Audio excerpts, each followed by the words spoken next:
saya menyampaikan data pasien COVID yang dirawat di Rumah Sakit Karyadi sejak Januari, pertengahan atau akhir Januari sampai dengan April ini. Jadi jumlah OPD yang datang di rawat jalan atau di poli khusus COVID itu sampai dengan hari ini mencapai 896, dan PDP atau pasien yang dirawat itu 313.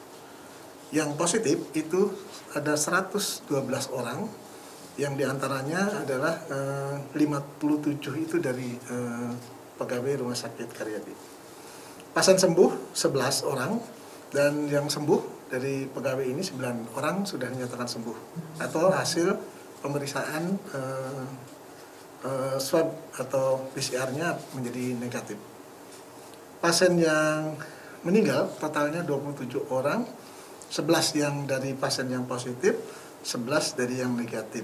Sedangkan yang 5 menunggu hasil pemeriksaan. Untuk pegawai Rumah Sakit Karyadi yang meninggal sampai dengan hari ini 2 orang, 1 yang sudah terkonfirmasi COVID, yang satu baru saja hari ini itu hasil pemeriksaan yang pertama negatif, tapi pemeriksaan yang kedua perlu diulang kemarin sehingga hasilnya masih kita tunggu. Komposisinya bagaimana tenaga kesehatan yang positif tersebut? Jadi alhamdulillah sebetulnya sebagian besar dari yang positif itu semua tanpa gejala, ya. Jadi yang 6 DPJP itu dokter spesialis yang terdiri dari 4 dokter spesialis bedah saraf, dan 1 DPJP penyakit dalam, dan 1 DPJP anak. Kemudian ada PPDS ada 24 orang, yang mencolok adalah 15 PPDS bedah. Untuk non-dokter ada 2 fisioterapis, 1 tenaga administrasi, dan 1 tenaga perawat. Yang menarik dari data yang pada pemeriksaan tanggal 14 ini adalah terdapat lonjakan yang sangat tinggi di kelompok dokter bedah, termasuk PPDS bedah, yaitu berjumlah 15. Jadi bukan 16 seperti yang diberitakan, 16 PPDS atau dokter spesialis, dokter peserta didik bedah, dan 4 dokter bedah saraf. Dan yang mencolok kedua adalah dari 5 PPDS atau peserta pendidikan dokter spesialis untuk obstetri 5 orang. Dari perkembangan yang ada di rumah sakit setelah kami melakukan telusur terhadap kejadian ini, terdapat beberapa peningkatan ini terjadi di beberapa lokus, gitu ya. Yang pertama terdapat di lokus kelompok dokter bedah. Jadi ini salah satunya adalah teridentifikasinya atau terlambatnya teridentifikasinya pasien COVID itu sendiri, sehingga diketahui setelah dilakukan operasi. Sehingga ini sebenarnya bukan pasien COVID, ya. Namun di sini ada karena dirawat oleh kelompok ini satu klaster, ya, jadi kelompok bedah saraf itu, dan setelah itu sebetulnya ini memang tidak ada tidak diidentifikasi secara baik, ya. Jadi yang kebetulan pasien itu pasien bedah saraf yang anak yang kebetulan juga pulang paksa, yang ternyata orang tuanya itu secara pemeriksaan serologi di tempat lain itu di daerah yang terjangkit itu positif. Jadi teridentifikasinya terlambat. Nah, semua walaupun semua dokter tersebut sudah sudah dilakukan tracing dan sudah dilakukan swab, namun rupanya tidak melakukan isolasi mandiri secara baik, sehingga terjadi tular-tularan di antara sejawatnya.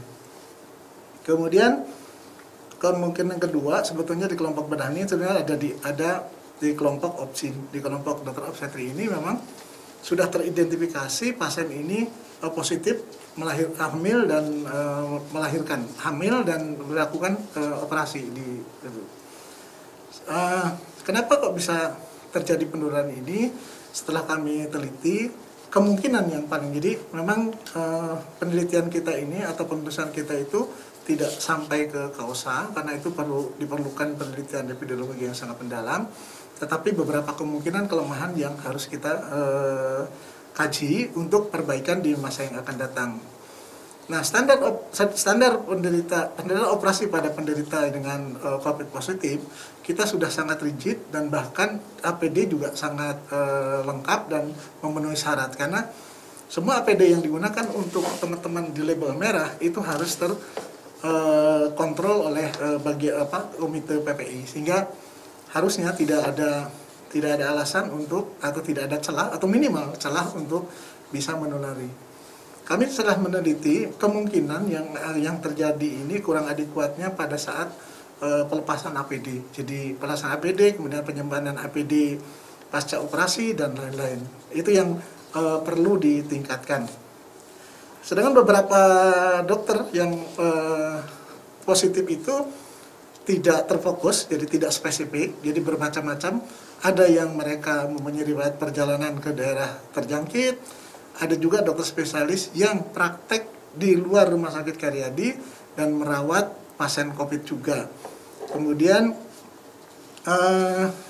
beberapa dokter, terutama residen, juga berteman dengan yang dokter residen bedah dan lain-lain. Sehingga ini kita sudah melakukan mapping, kita sudah melakukan tracer, sehingga kita sudah termapping kemungkinan terjadinya penyebaran yang dalam tanda petik agak luar biasa ini.